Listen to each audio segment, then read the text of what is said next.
واحد اثنين ثلاثة. فأحمد فوزي طرح مشاريع كثيرة الله يرحمه، أمين العاصمة السابق. صحيح. كان منها سد عبدون.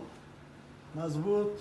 من عند حي القيسية. حي القيسية. جبال من 3 أماكن. نبني جدار ونسوي بحيرة اصطناعية. نعم صحيح. مخزون مائي لأهل عمان ومتنفس مائي جميل بعاصمة ما فيها مي. ويقيها من الفيضانات. بالضبط.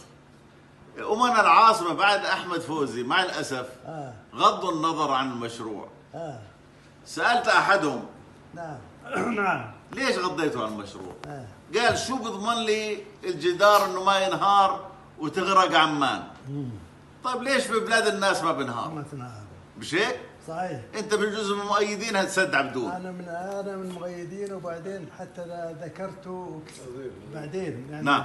لما صار فيضان انا ذكرت هذه النقطة.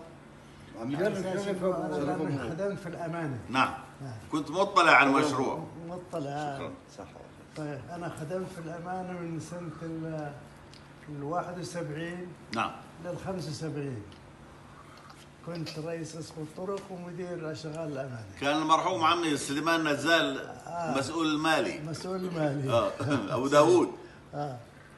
فهذا المشروع ذكرته حتى لما صارت فيضانات عمان،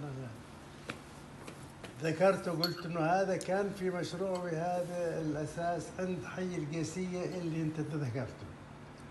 نعم مضبوط. اذا انت كنت من مؤيدين المشروع. كنت من مؤيدين المشروع. خساره.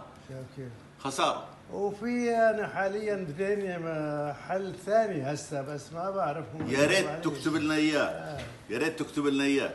في حل ثاني يعني تخفيف المياه اللي تيجي على عمان، واللي بالتالي يصفي يعني نعم على البلد يعني. يا ريت تكتبه.